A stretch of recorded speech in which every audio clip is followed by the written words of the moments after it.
Kembali lagi di channel Cerita Unik, channel yang akan membahas tentang cerita-cerita unik dari seluruh dunia.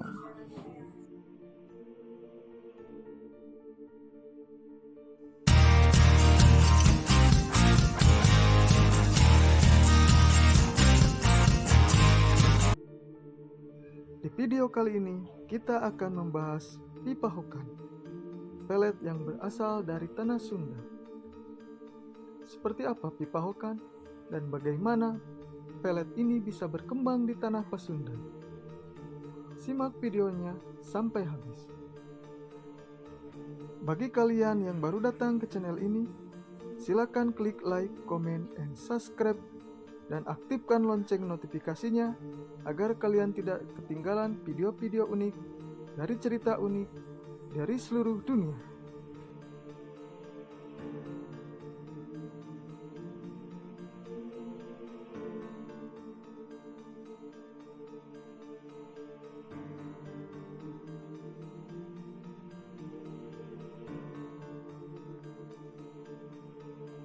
Kata pahok dalam kamus bahasa Sunda bermakna gelap, silau.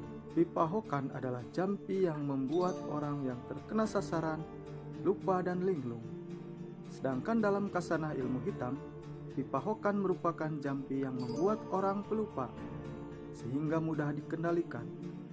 Sebagai contoh, orang jahat tiba-tiba dianggap jujur dan berwibawa untuk dijadikan tokoh masyarakat atau pemimpin apa saja.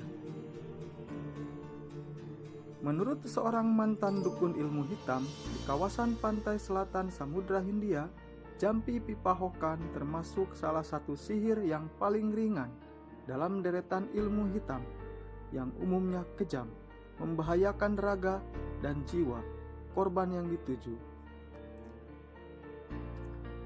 Walaupun masih sejenis dengan teluh, samber nyawa, ganggaong atau membutakan mata, baraja, muntah darah gatal-gatal seluruh tubuh, alias kesrek, sesep putek membuat gila, cungak lincar atau memasukkan paku jarum silet ke dalam tubuh, dan sebagainya.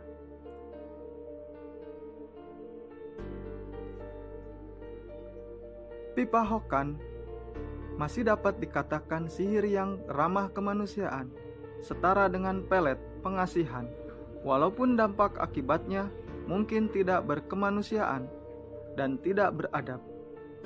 Bayangkan seorang figur jahat, amoral, tak peduli halal haram, tiba-tiba menjelma menjadi orang yang amat baik, rendah hati, sok moralis, karena menggunakan pipa hokan, membuat semua orang terpukau, terbius, dan tak ragu memilihnya menjadi wakil rakyat, kepala desa, bupati, wali kota, dan seterusnya.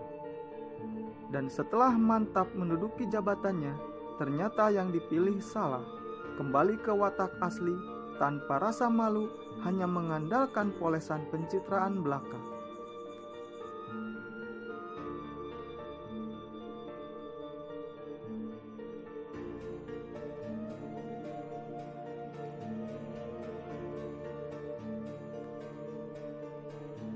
Pipa hokan juga sering digunakan orang-orang yang mengalami krisis rumah tangga.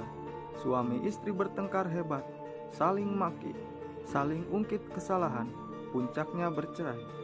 Beberapa waktu kemudian, salah seorang di antara mereka timbul penyesalan. Ketika mengajak rujuk, yang diajak menolak keras, merasa sakit hati luar biasa waktu bertengkar habis-habisan. Yang mengajak tak habis akal. Sesuai rumor, cinta ditolak, dukun bertindak. Mengadu kepada dukun ilmu hitam untuk diberi jampi-jampi pipa hokan. Setelah pipa hokan diamalkan sesuai petunjuk ki dukun, segera tampak khasiatnya. Yang menolak diajak rujuk mulai melunak. Kebencian terhadap pasangan berangsur-angsur pudar. Segala caci maki waktu bertengkar hilang, lenyap tak berbekas. yang muncul semua kemesraan yang pernah dicicipi bersama. Wajah sumringah, elusan lembut, dan bisikan pelan penuh gairah Pipahokan menyambut kembali ikatan rumah tangga yang telah berantakan. Mungkin tidak lama juga, tergantung kekuatan Pipahokan yang dimiliki. Sama dengan kekuatan pelet yang hanya semusim 2 musim, pelet sehebat kukuk mudik, gambir saketik, kasemaran, jaran si awat-awat, majrag ing jaya katon, dan lain-lain tak berumur panjang. Malah tak jarang, pemuda pengguna pelet berhasil meraih pemudi pujaan hati hanya sekedar pacaran saja. Jarang yang naik ke jenjang rumah tangga.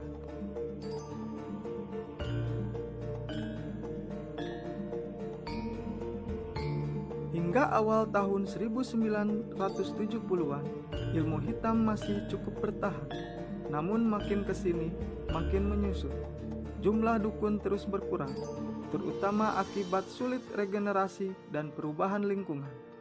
Banyak anak-anak dukun ilmu hitam meninggalkan profesi turun-temurun ayah atau kakeknya, selain sulit memenuhi syarat yang harus ditempuh, antara lain banyak pantangan makanan, pakaian, dan tingkah laku sehari-hari.